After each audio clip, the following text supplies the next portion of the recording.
Good morning, welcome to a morning outlook. This is Kim speaking on Wednesday the 3rd of October. So looking at the weekly view of the euro dollar, and well, at the moment we seem to be we bounced yesterday off that weekly 100, solid upward trend on that bar at the moment, and it also coincided around about that 1.5 area. It was pretty well, 5 pips away from 1.5, but we found the support, the round number. Where to next? It's already started and edged up back towards the 4 hourly 21. Someone asked me yesterday, do I think it could hit that? The answer was, of course it could, but didn't surprise it. I was surprised it has actually gone up there so early this morning, but it certainly seems to be pitching up to the upside at the moment. Looking at where next then, well, we do have a weekly and monthly pivot sitting above, so that could become, or they could become, targets at some stage all the way up here, but for today's range it may be a bit of a big ask, and it could easily just run into that 60-minute 100 and roll the other way a little bit, so bit wary of it at the moment. As I said, big shove up 2 o'clock, 3 o'clock through the Asian session there. That may have been helped by Italy saying they're going to cut their deficit GDP ratio to 2% in 2021 even.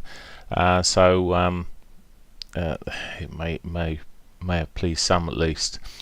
So that's where we are on the euro at the moment. Potential, I mean, if it was a deficit and the debt problems that's causing the euro the problems, well, it was Italy. Maybe on that basis we could see a more movement up this today. The pound, I haven't said the debt's gone away from Italy though, I should add. So the pound, well, yesterday found some support on the trend line. Simple as that.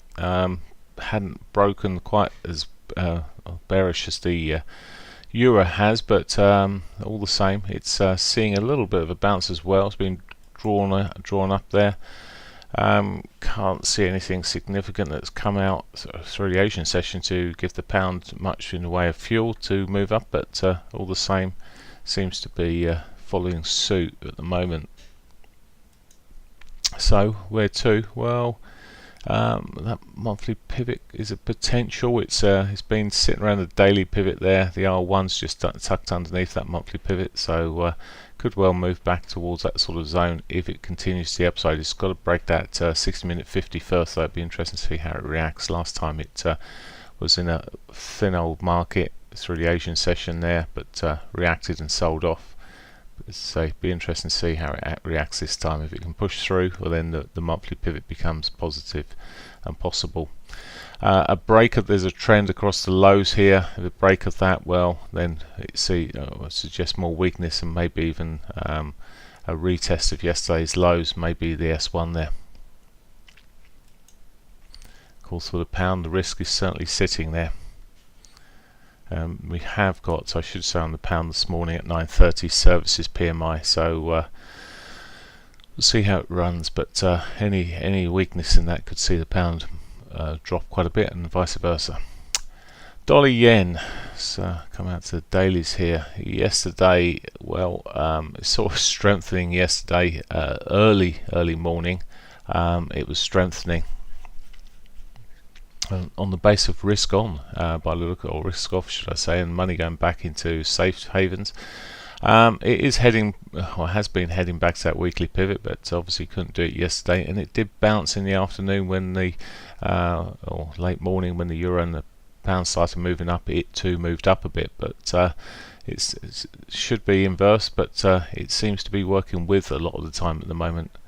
From here, where to? Well, we got the weekly pivot, as I said below. It was to start selling off, but at the moment it looks like it's got the potential to push up towards the week's highs there.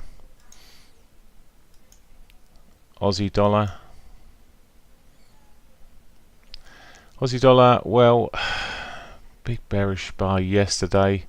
It's looks like it's double bottomed through today's bar there, or just slightly short of double bottoming in, and it too has seen a bit more of a positive move there. It's struggling. I put the regression channel on there here yesterday actually, just to see where we're going, and well, all it seems to be doing is pitching backwards and forwards to that channel at the moment. It's pretty much still in that downward trend there, consolidated at the moment. Where to? Well, from here, just to me it's a bit lackluster, I think is the best way to describe that. Canadian dollar, well, it's inside buy yesterday, closed on an inside buy yesterday. Today, well, it's not much better at the moment. It's very small movement, and it's consolidated around these lows here. As I did wonder if that gap would be filled at any point. Still a possibility, of course, but just consolidating at the moment, and difficult to see where that's going. In reality, in terms of when you see a sort of consolidation at this sort of phase, you expect it to take another step down, but I do wonder if it will start pushing upwards there.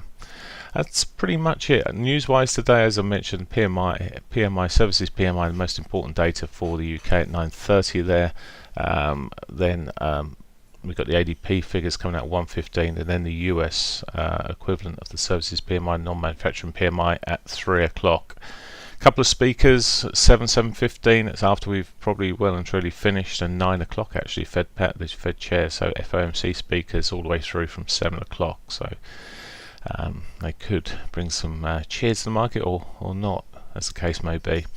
Right, that's it. Have a great day. Bye for now.